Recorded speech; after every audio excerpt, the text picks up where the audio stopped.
The studio acknowledges the traditional owners of the land we're meeting on, and from wherever you're joining us. For us in Bendigo, the Jaja Wurrung people, we pay our respects to leaders and elders past, present, and emerging.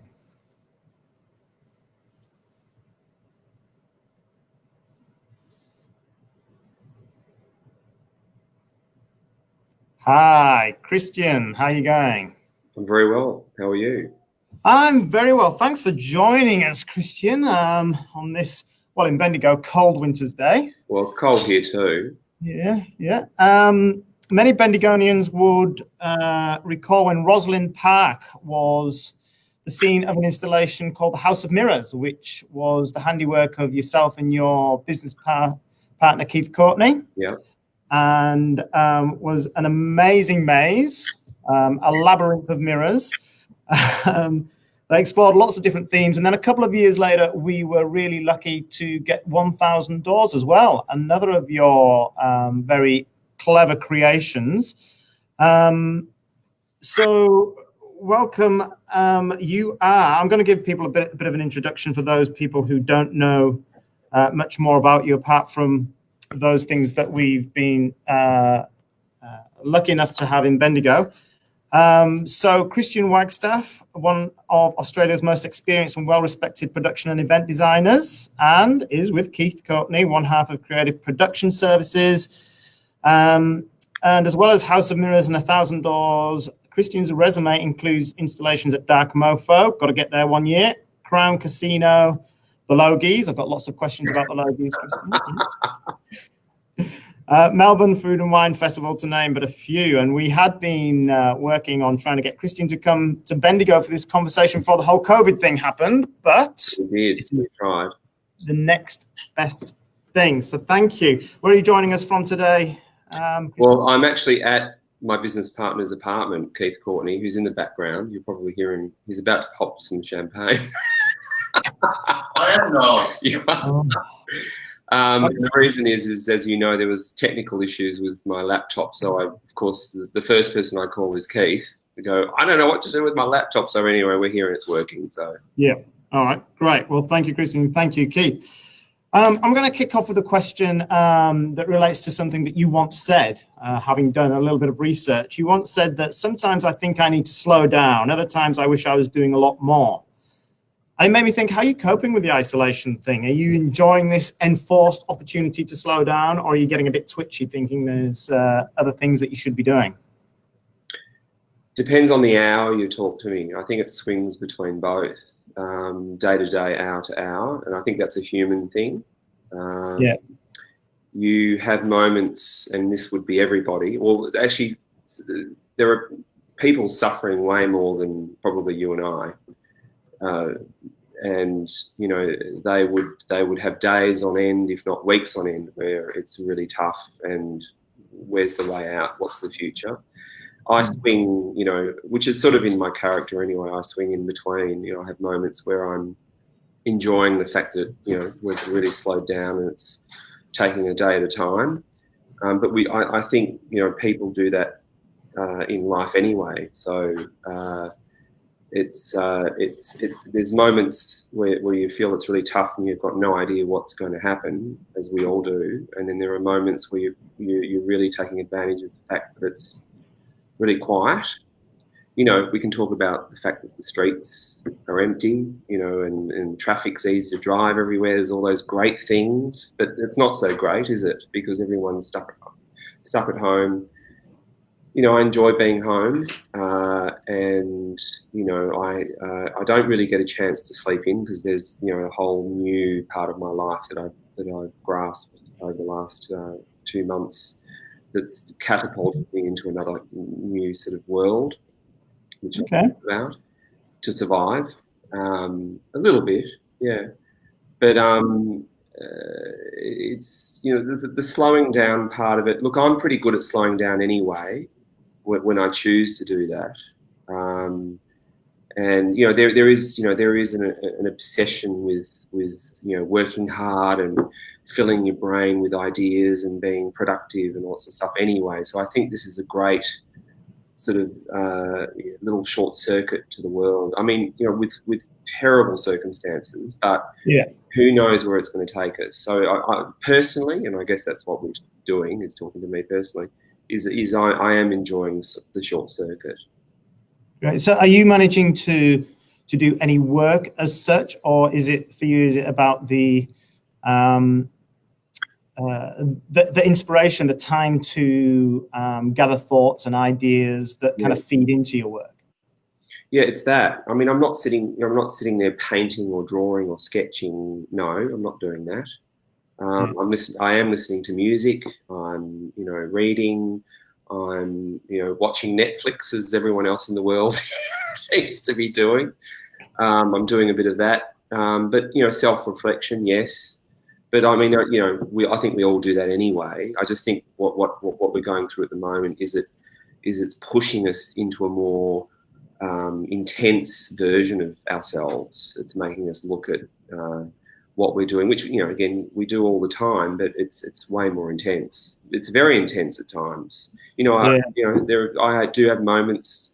I'm being really honest, where you don't want to get out of bed and you spend the day in bed. What a luxury! But it's not the best circumstances to do that. But we all do it.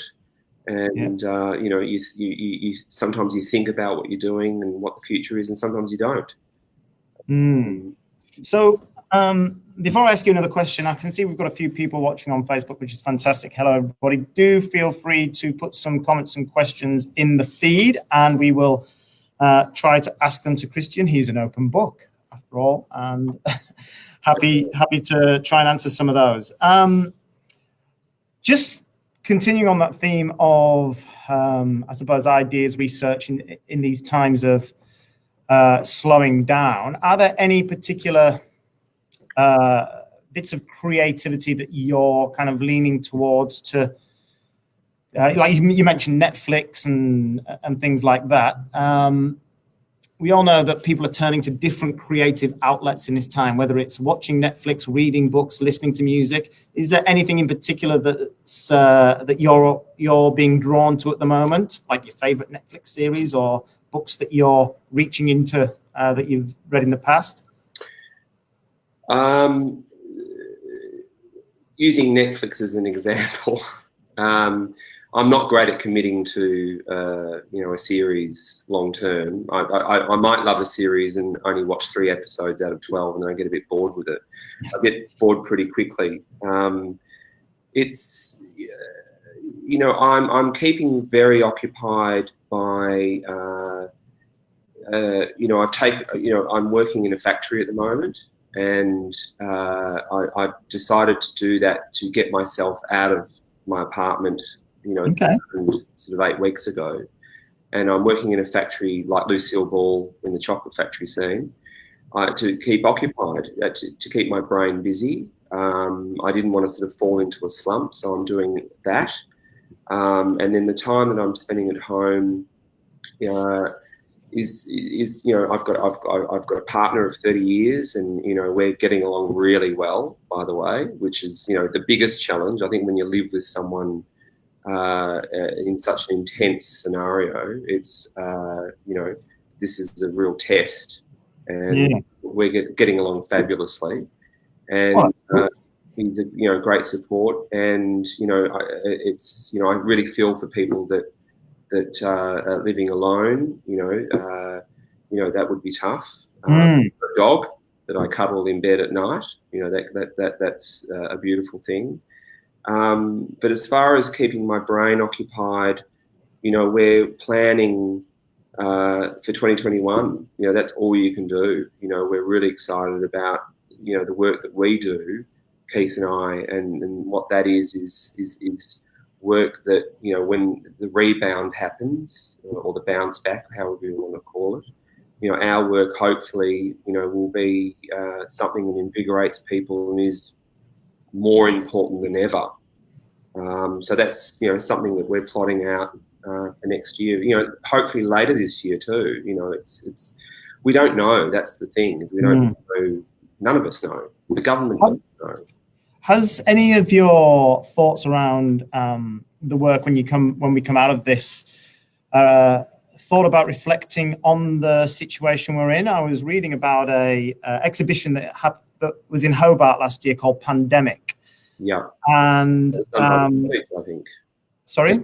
Was that who produced that? Was it Tony Jeffcoat? Right. Something like that.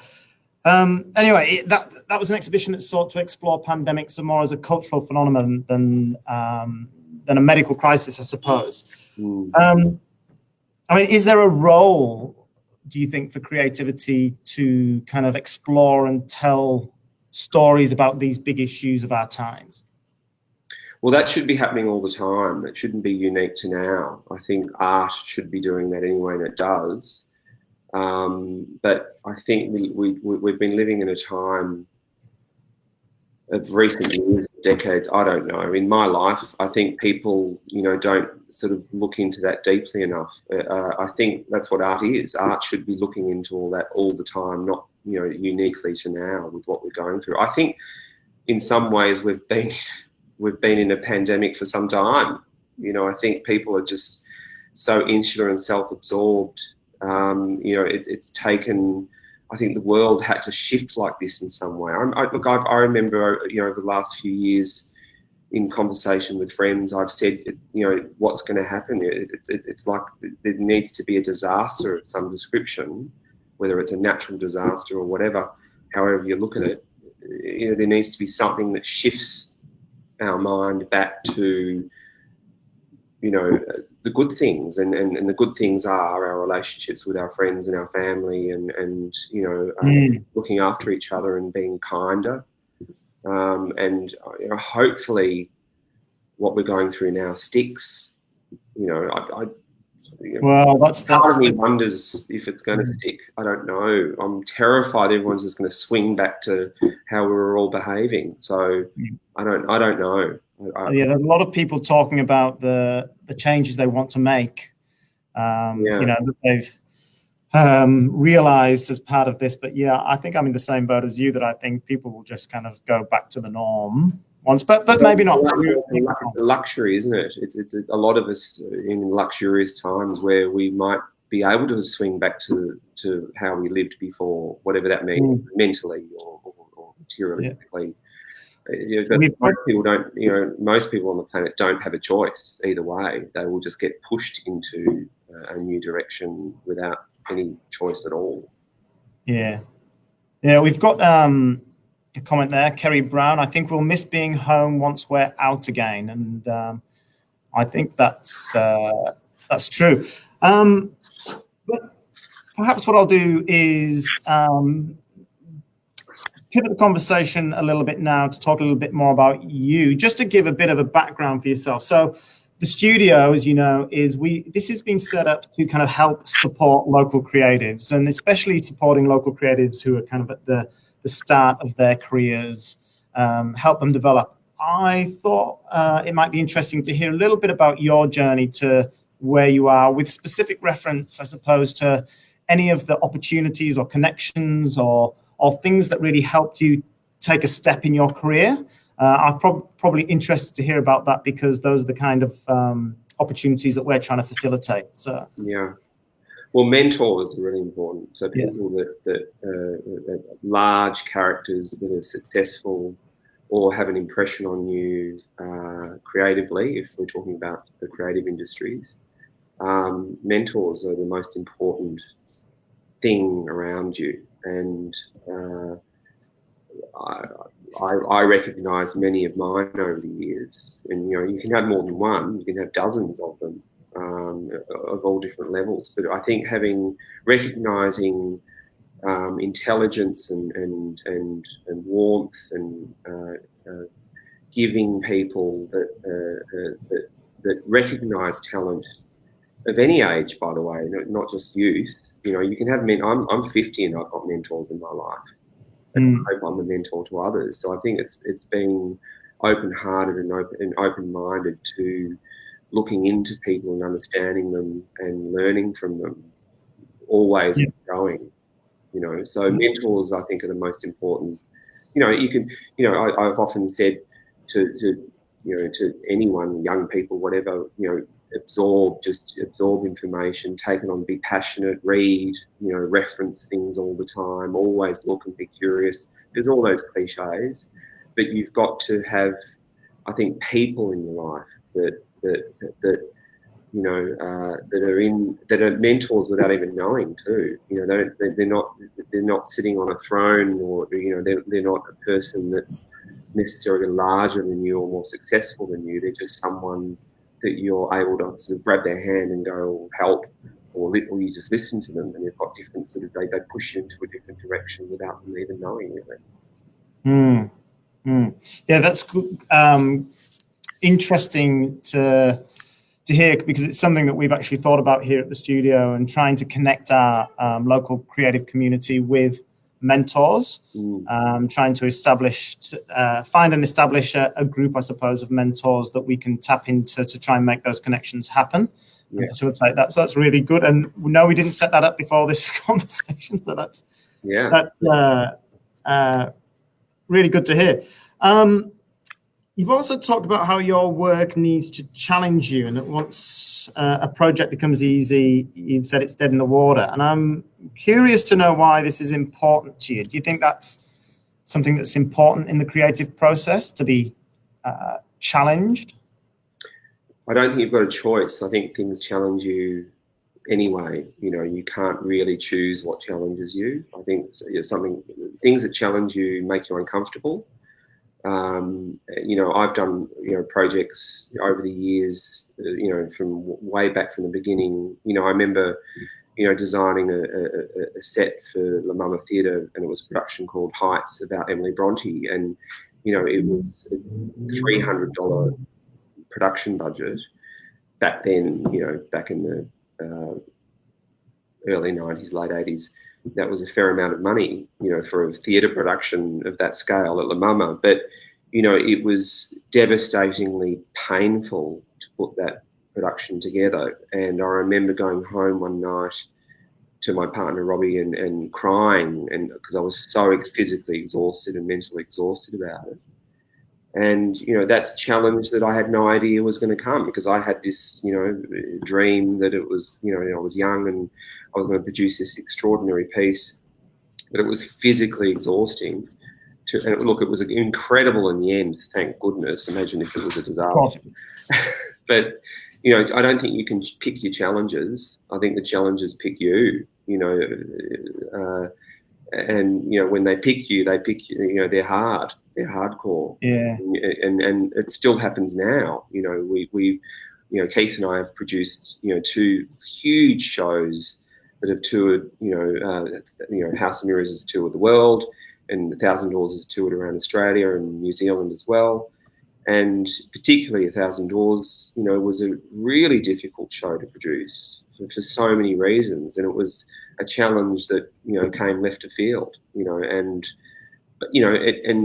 I think sometimes, if a project doesn't make you feel like you need to vomit, it's not really worth doing. You've got to film that nauseous, that sense of terror for it to be worth it, I guess. Maybe. I need that again. It's been a while. Yeah, well, I've got a few questions come out from that. So, you touched on the House Mirrors there, and the 1,000 Doors, which are both kind of large-scale installations, and people could make an assumption that, and you've worked on lots of other large-scale installations as well, and projects, and people could assume that unlimited budgets are great in helping the creative juices flow, if you like. But I've heard you say quite recently that you've done some of your best work on a shoestring budget, and I think when I heard you say that, you referenced La Mama. Yeah. Why is that the case? Well, there's no such thing as an unlimited budget, really. A budget is a budget, so there is a ceiling to it. So, and budgets, range from hundreds of dollars to millions of dollars to hundreds of millions of dollars. I haven't done a project of that scale, don't worry about that. But, there's no such thing as an unlimited. Money comes with expectation, concept and idea and thought, that's unlimited, to a point, but you've got to know where your ceiling is. You've got to know what's achievable. You've got to be realistic. There's the two sides to, the work that we do. There's the reality and then there's the imagination, and you've got to make those two meet somewhere in between. So there's no such thing as an unlimited budget. Because I've worked with Crown on and off over the years, I do get that commentary from people sometimes. Oh, you must have unlimited, but no. Every business, whether it's a corporation that we work for or even our own projects, House of Mirrors and 1,000 Doors particularly, and the projects that we're planning next year, we've got budgets, and sometimes we blow them, and that's what makes us go a little bit pear-shaped at times, but you've at least got to have a measure for it, and that's what I guess, because ultimately we are a business, and sometimes the business side of things is secondary to the creativity and the aspirations that we have. But what we've got to do is always try and align them and make it work, because you've got to pay your rent and you've got to survive. So but nothing's unlimited. There's limits to everything. There's limits to everything in nature, So there's limits to what we do as human beings in an economy and relationships with people and survival. I think with the situation we're in now is a good measure of that. We've reached a limit, and in some ways, if you want to speak spiritually, that science, has said no. You've fucked up here. Something's going on, and it's pushing us back. Yeah. Now, I said there'd be an opportunity for people to ask questions. We've had a few come through, so I might just have a look at those. And while I'm doing that, I might just get you to adjust your camera slightly, because I'll sit back a little bit. There we go. Now we can see your whole beautiful face. We've got a question from Leah Satori here. What are some of the ways your mentors challenged you or supported you as you were starting out? One of my early mentors was I've gone blank. Is that terrible?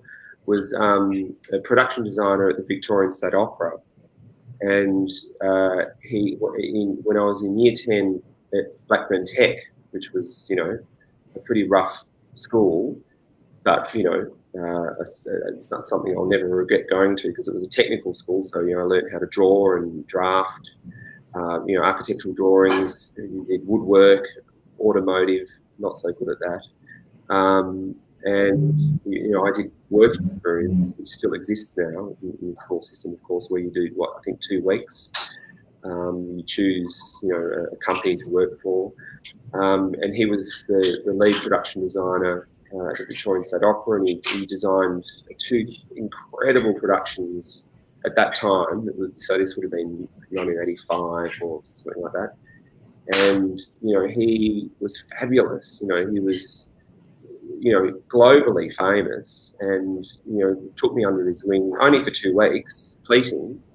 And he said, Christian, and my business partner will laugh at this, Christian, never pick up a broom and sweep the floor. You always want to walk into a room, with exuding a sense that you're the boss, that you have control of the situation. Now, I've been sweeping floors ever since, but so I didn't really take that advice. But he was an artist in his own right. He was a painter, and as a true production designer is, as they should be an artist. And he was an oil painter, and worked in charcoals, etc., and worked in opera and ballet for most of his entire life. And I'm so lucky to have met him. And here I was, Christian, at Blackburn Tech, where my peers at the time, my friends, and they were all great friends at the time, couldn't believe it. They were like, "What, opera? What the hell are you doing in an opera company?" But it was somehow I managed to cherry pick that as an idea. I can't recall exactly why I did it, but I managed to pick that, as an experience, and I did it. But he was a great mentor, incredible. Great. I've got another question. I'm probably as old as he. I'm probably now as old as he was then. That's a spooky thing. I've got another question here from a local artist, Sharon Greenaway. Do you rely on grants for your projects? No. So No. very much a commercial. Yeah, we've got a commercial side of the business, and then we've got, work that we pitch out to organisations, institutions. Well, the commercial side of the business has fallen wayside, by the way. It's not too good. But what we've done outside of the commercial side of the business is we pitch work to festivals, and we spend years doing that. It doesn't just sort of fall our way. We work on concepts for 12, 18, 24 months. Put budgets to them, and then negotiate our way through. Working out our way how to present those concepts to institutions, really. So would you have any advice for other artists or creatives who are, traveling a similar journey in that regard, and trying to pitch ideas and concepts and develop them? Don't concentrate too much on the pitch. Just concentrate on the idea. The idea's got to be really right. Now, what right is, I don't know, because it can be quite accidental in many ways. I think idea. So focus on the idea, not the pitch. People get really fixated on, how do I structure the funding, scenario to get the money. You've got to really focus on the pitch. The idea's got to be right. The idea's got to be true and genuine. House of Mirrors was a big turn for us.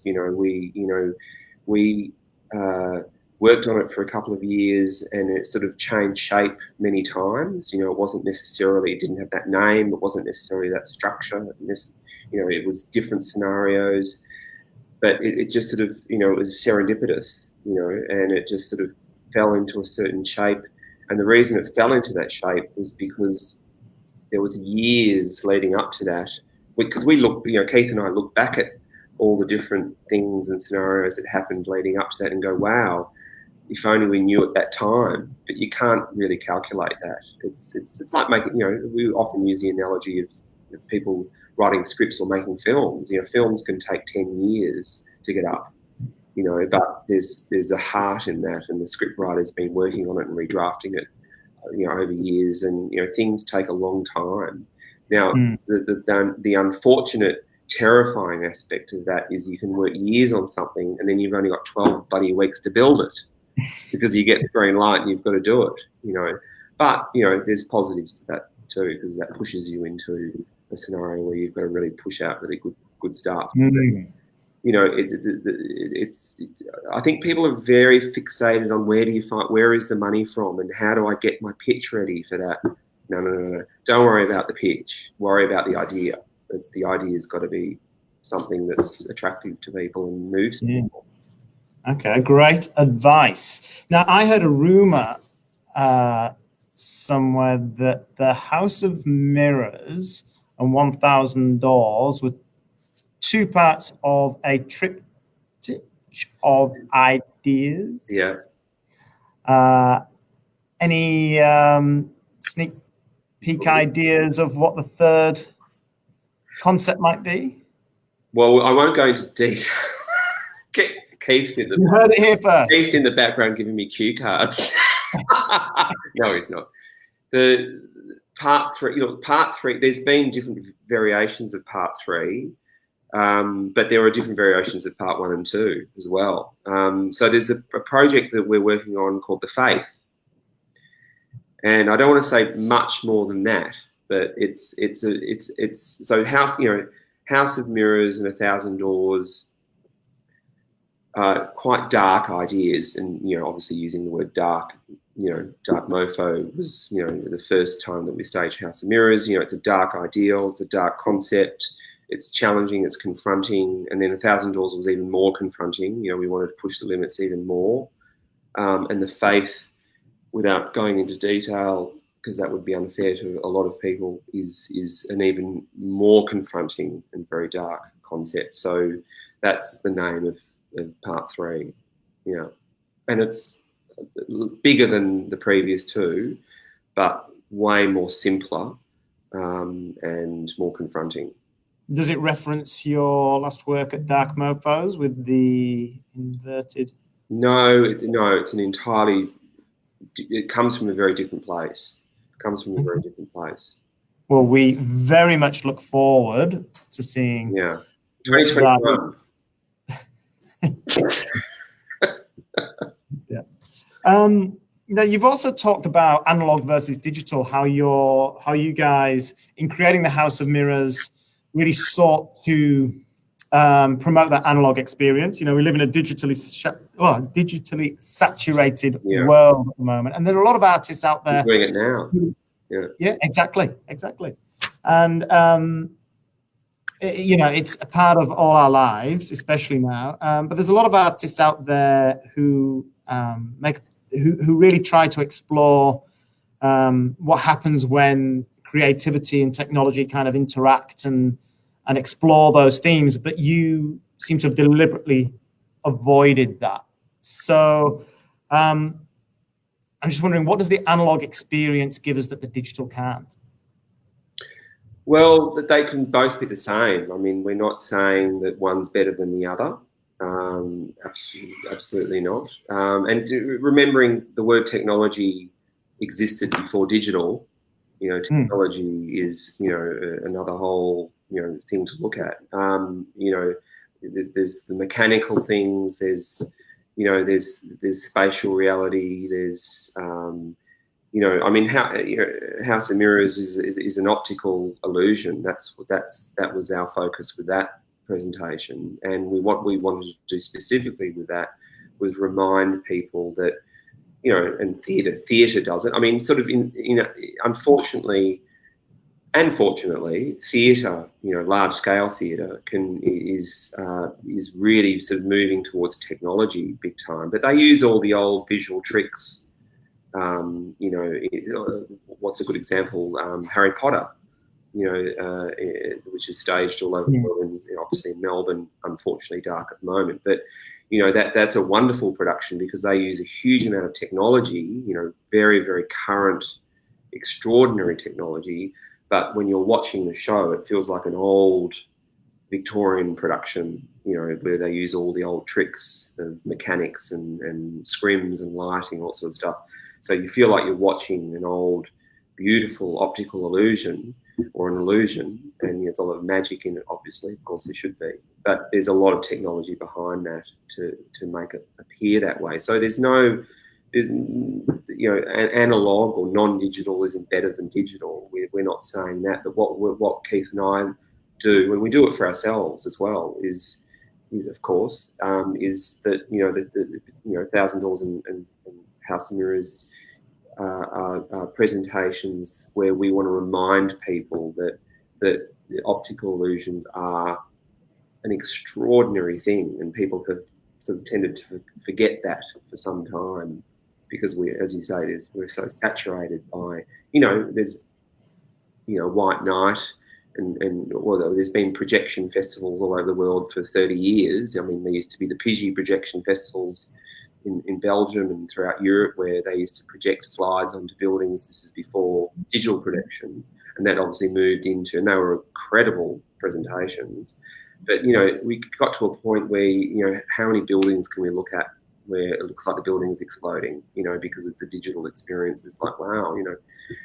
But it's, you know, Keith and I always talk about they're great, but the content's got to be good. You know, there's nothing, you know, great projections on buildings. It's not about technology; it's about the idea behind it. So, you know, that's what we're sort of trying to do, and we're doing it at the other end of the scale, which where we try and use no digital technology. We might one day, we might shock everyone and do something completely, you know, extraordinary digitally, but that's just not in our headspace at the moment. Well, speak to us in 12 months, it could be completely different, but yeah. So the faith isn't going to be an app that you download then? Definitely not. In fact, it's the first presentation we've done where you can't take your phone in at all. So you're not allowed to take your phone in there. Right, okay. Yeah. But you will be. Interesting. Yeah. So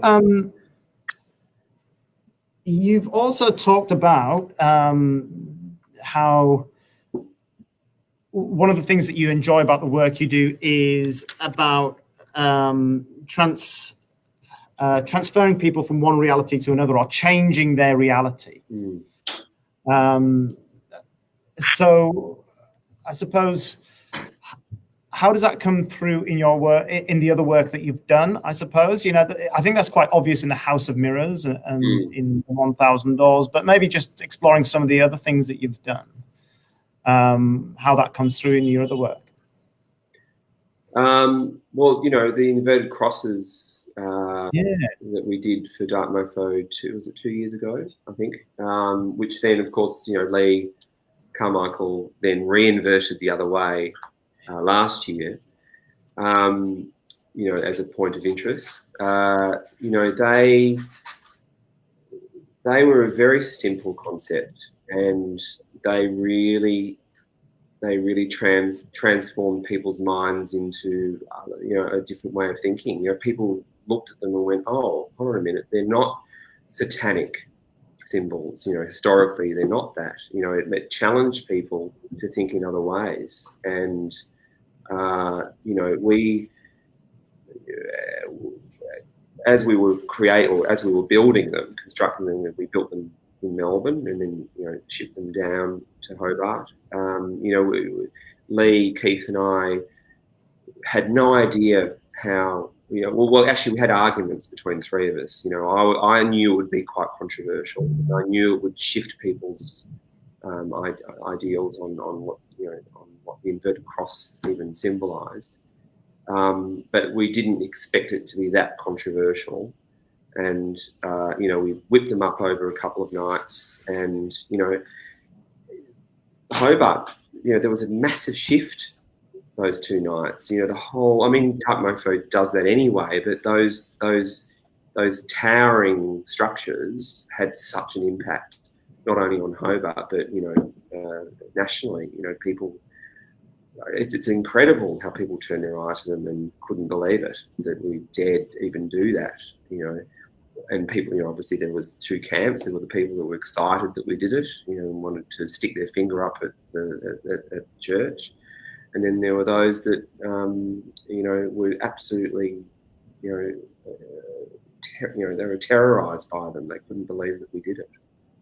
I suppose that's one of the things about creativity, is its ability to elicit emotion in people, whatever that emotion might be. So I wonder how did you respond, or did you respond to those people who found offence in that installation? No. There's no need to respond to that. I think they respond to themselves. I think people, when people react that way, they're torn by it. So they're having their own dialogue. So why be a third person and step into their own dialogue?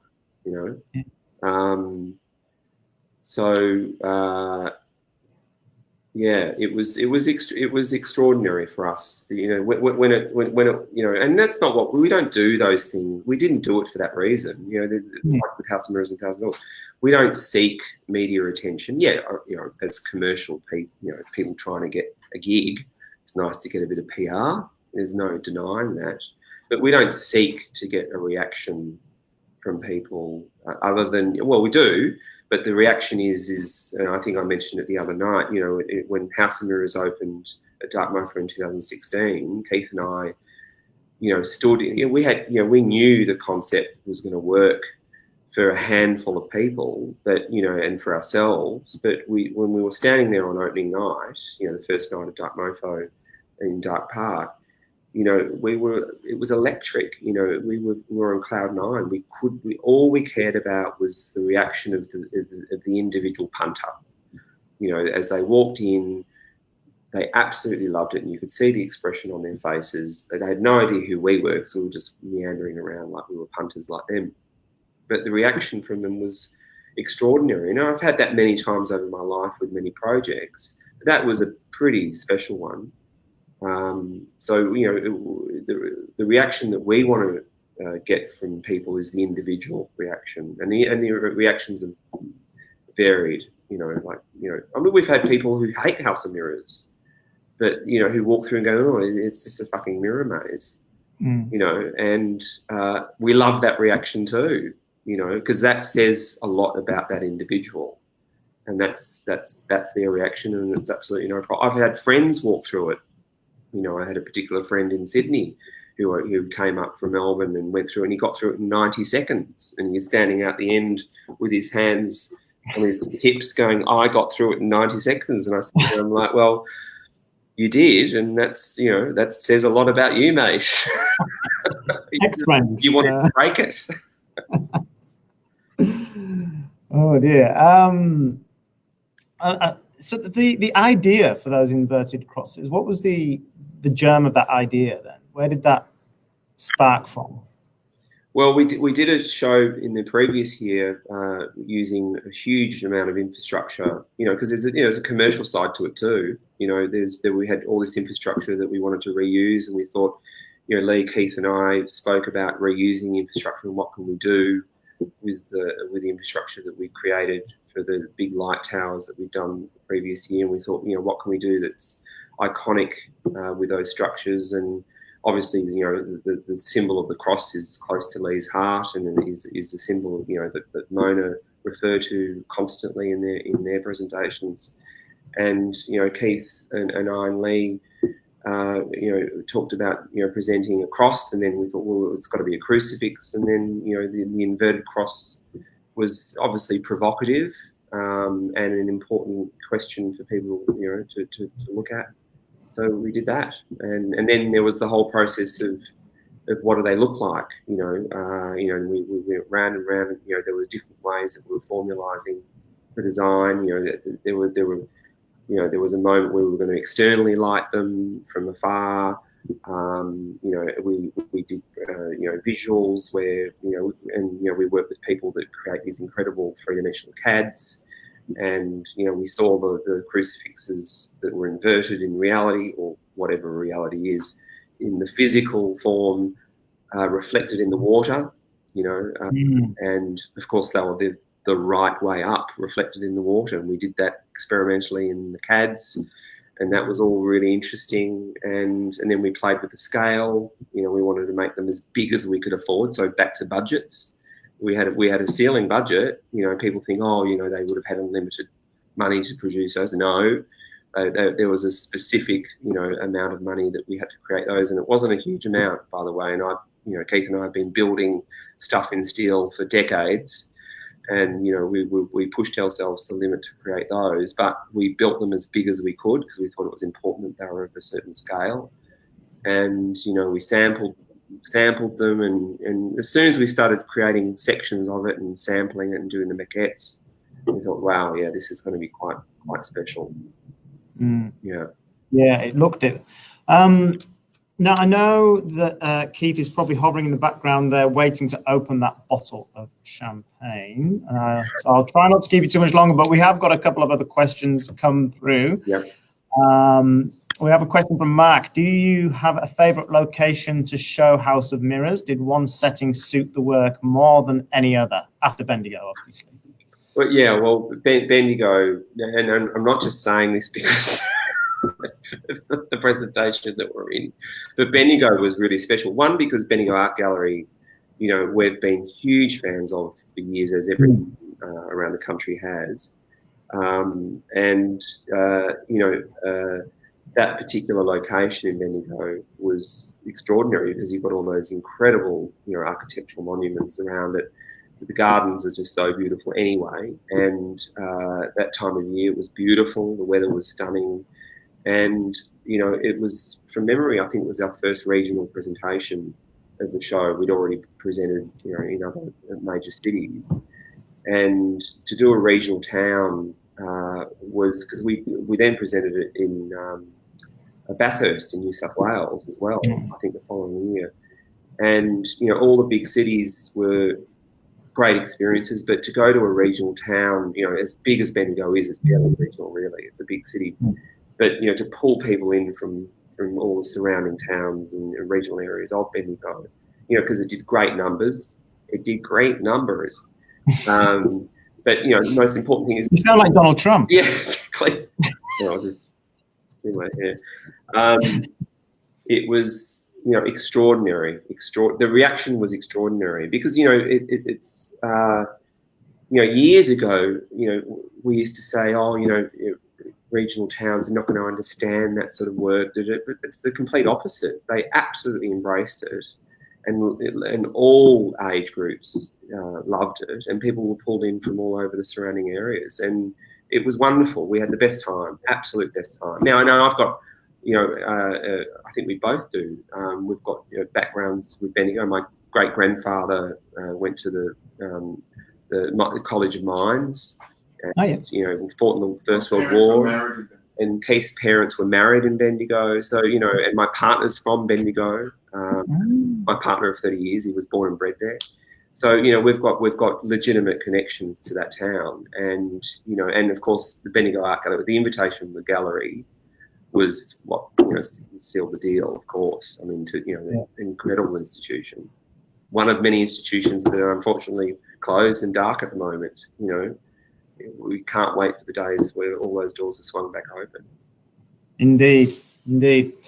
There will be welcome times. Yeah.